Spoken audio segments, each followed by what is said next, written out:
Welcome back to the Tournament Center. I'm Randy Buehler here with Brian David Marshall. Wow, you thought Geneva was crazy? Pro Tour-Yokohama is insane with 1 round to go. We have 16 players, all vying for the top 8. We've got four people locked in. 4 people locked in. There's still 12 people who have a shot as they sit down to play the last round. All right, so here's what we know.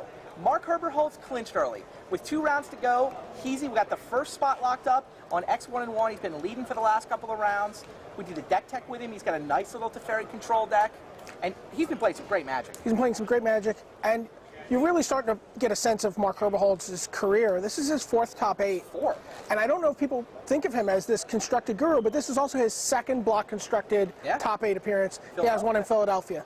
And he's done it with beatdown, he's done it with control. He's like, let me figure out what the best deck is, I can pilot it. So Heezy clinched. Now, in the last round, he got paired against Kazuya Mitamura. Mitamura needed a win. Heezy tried to play Dream Wrecker. He had some buddies that were in the mob of people that thought they could get to 36 points. But Mitamura got the job done. Now, this is a name, maybe you don't remember this guy, but he's also got a top 8 on his resume. And a block constructed top 8. In Charleston. It's Charleston. Charleston was block constructed. It's a format that kind of flew under the radar because it was teams. Yeah, 3-man teams. He was on D25, which was the other Japanese team in the top 4. You know, everyone forgot with Kajihara 80 doing so well. Right. But there were two sets of Japanese players. He gets the 2nd guy into the top 8. Then we had a couple of feature matches that were pretty clean winning in round 15. Here you've got Rafael Levy. My God, has this guy been playing some Magic lately. And then taking on Jose Luis Echevarria in the last round. And yeah, Levy's off 2 constructed Grand Prix wins. Yeah, he's like, he wins a Grand Prix, hadn't done that in 9 years. Wins another constructed Grand Prix, hadn't done that in a week.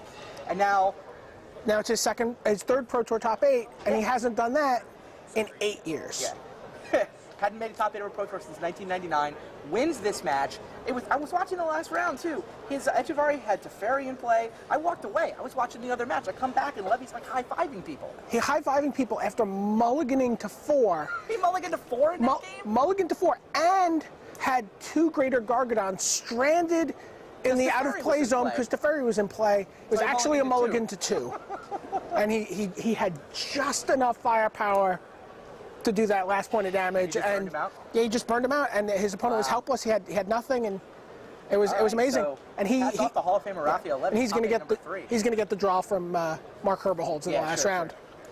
The other feature match that we had in round 15, here you've got Paulo Carvalho, who's made top 8 at Worlds, taking on Masahiko Morita, who, I haven't done the math, I'm sure this is I can't imagine you're wrong here. Right. Most pro points in the history of the game without a Pro Tour top 8.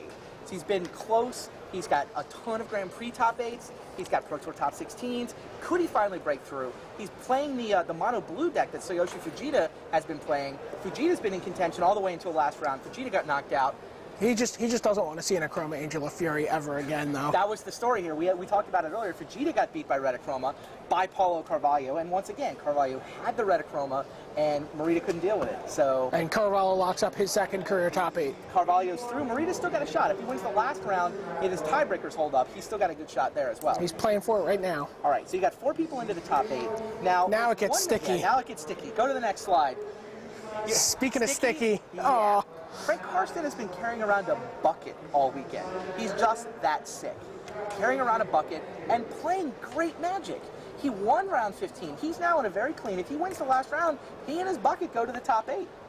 He'll be playing Echevarria. It'll be Karsten versus Echevarria. Pretty clean. A clean match, right? Right. They're on 34, so the winner of that is X3 and 1 and through the top 8. Then come the shenanigans. There are 10 people that can get to 12 and 4. 10. Including 2 different people playing for a 6th career top 8. Masashi Ueso is one of those.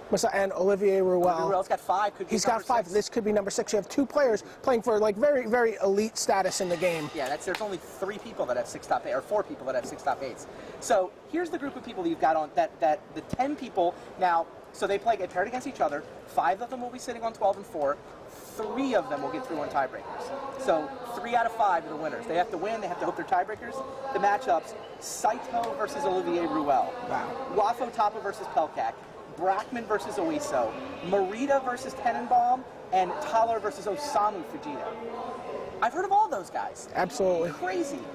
5 matches to get 3 spots. Plus you've got the you've got the match between Echevarria and Karsten. It's going to be a crazy 16th round. Brian and I will be back to tell you who actually does make this top 8, who's going to be playing on Sunday. 1 round left to figure that out. For Brian David Marshall, I'm Randy Buehler, signing off for the Tournament Center. Your road to Worlds begins with regionals. This is your shot at a nationals invite. Your country is calling. Are you going to answer? For more information, go to www.wizards.com/regionals.